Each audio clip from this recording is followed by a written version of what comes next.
Welcome to Lions Game Room. Today we're going to be looking at the Midway Legacy Cabinet. Let's play.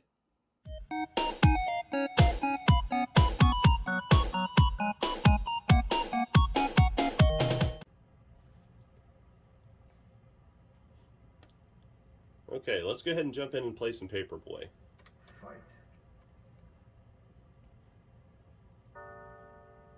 Now in this version of Paperboy, for some reason, I don't know if they use the developer ROMs or something, that they actually have these little bars moving around when you move your stick left and right.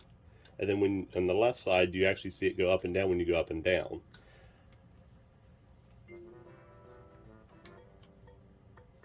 Now this is one of our family favorite games we do like to play. However, it doesn't really control very well. It's mimicking the arcade version, but as in the arcade version, you actually had a handlebar to control it. But in this version, since it's playing off a console that uses joysticks, it's trying to use the controls of the console. The console version actually had a more of a, I would say, tighter control, more of a precise control, to where this one, if you move, your character moves very sharp. No matter if you move your joystick a little bit over, he'll still like fly over in one direction. But despite all that, this is still a good port. You just have to get used to the controls. I mean, we like to play it a lot. We actually fight for the high score all the time in this one.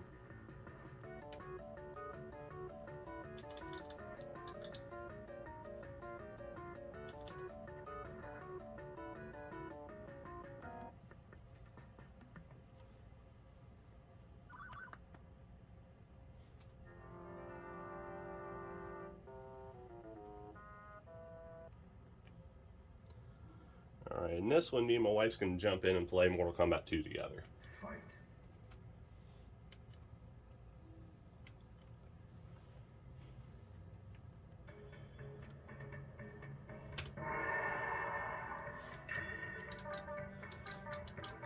Now this one is actually an arcade port of the original Mortal Kombat 2. And it also has the dip switch settings of the harder setting, to where the AI reads every one of your moves if you're playing in a single player. So normally in this one, we play 2-player instead of a single player game.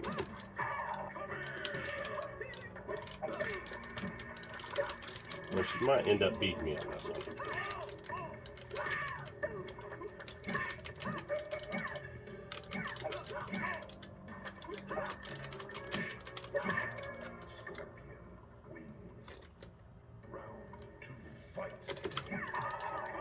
It's been so long since I played this, I can't remember how to do half the finishers in this one.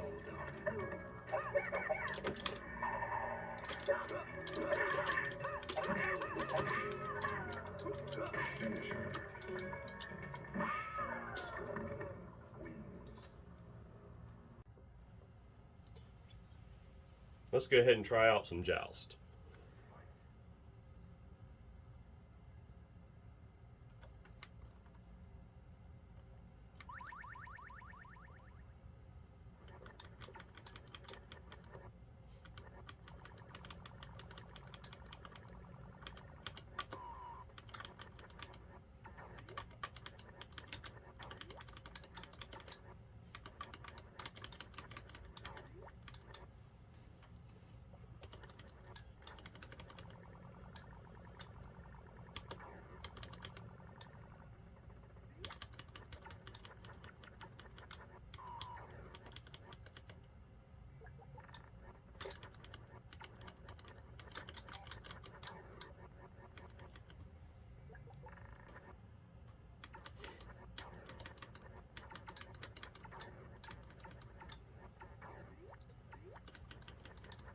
What I love about this game, it's actually almost true to graphics on the arcade classic.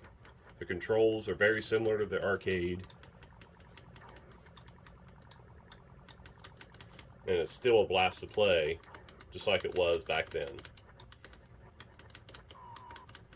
This is actually one of our family favorites here.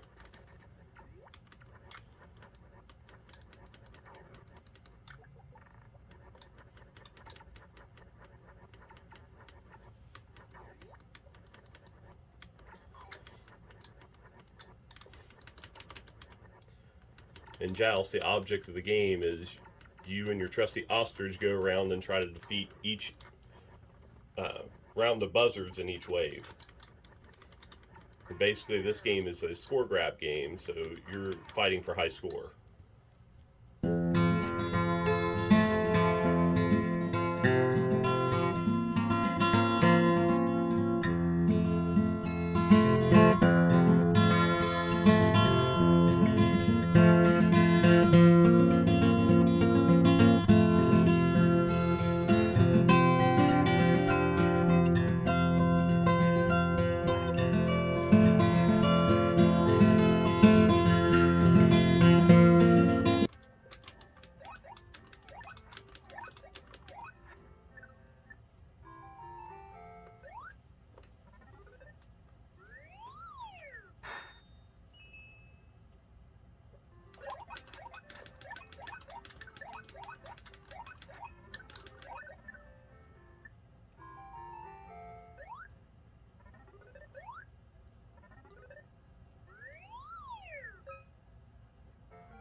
On Root Beer Tapper, you have two different ways to play. You have the classic arcade way, which is the two joysticks, your left stick being the stick that moves your character around, and the right stick actually controlling the tap for the root beer.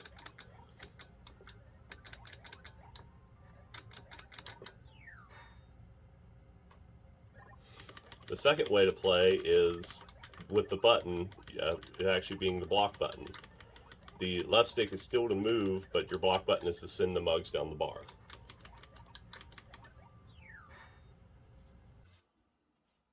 After playing this machine for a while, we've actually really enjoyed it. It does have a lot of our favorite games on here, like Joust, Root Beer Tapper.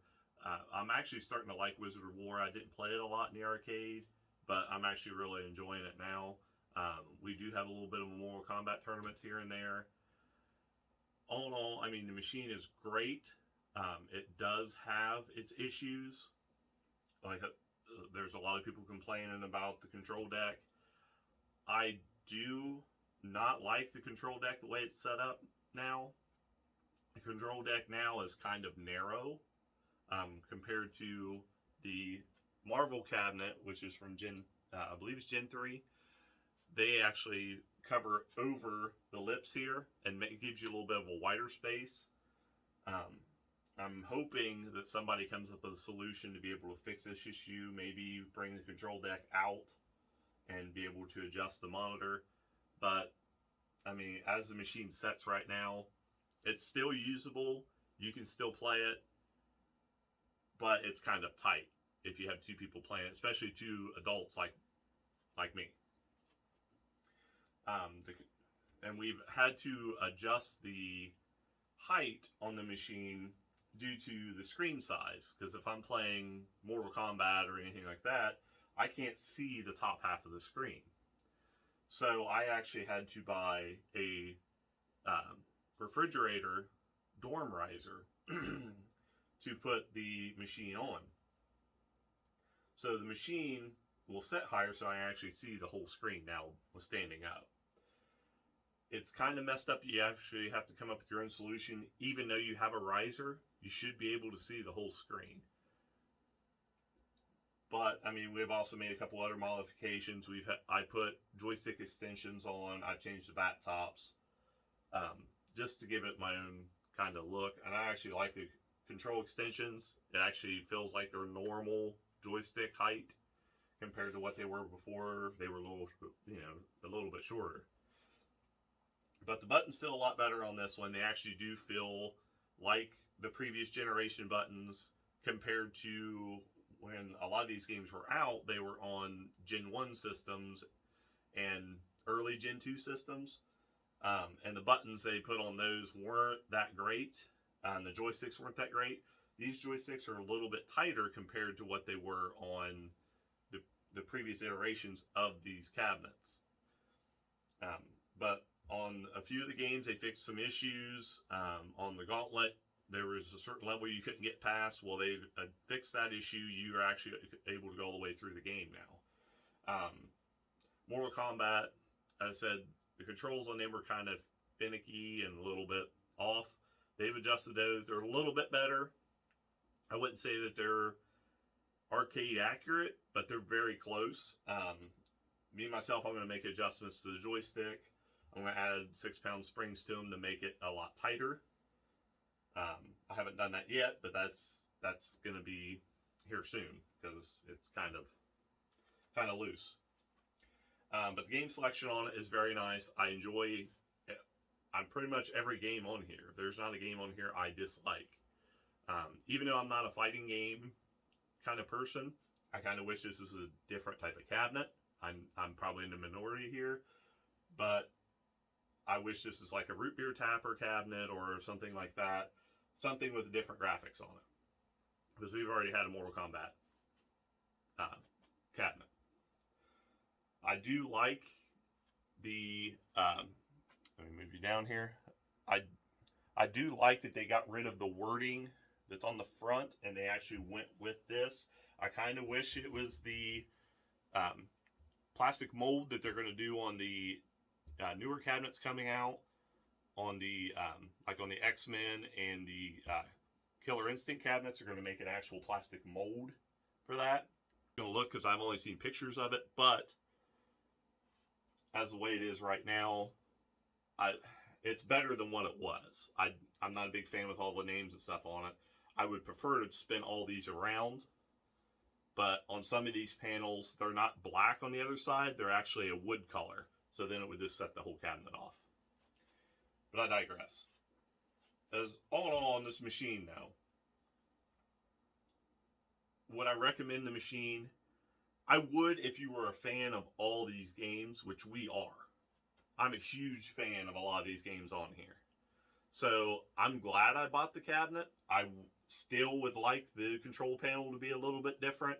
And I think it's a little weird that you actually have to buy something to make your cabinet higher so you can see the screen. I don't know if they made it because they expect a lot of people to use the stools or something like that. I'm not a person that likes to sit on the stools. I prefer to stand up and play my arcade cabinets. But all in all, yes, I would purchase this machine again. I'm glad I bought it. I'm glad Arcade 1UP was able to send me my PCB because when I first got it, it wasn't working.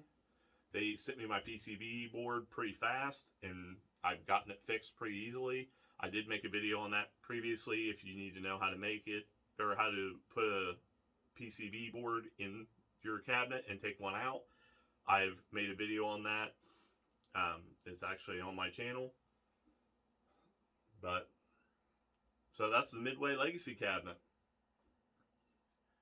And everyone, keep playing.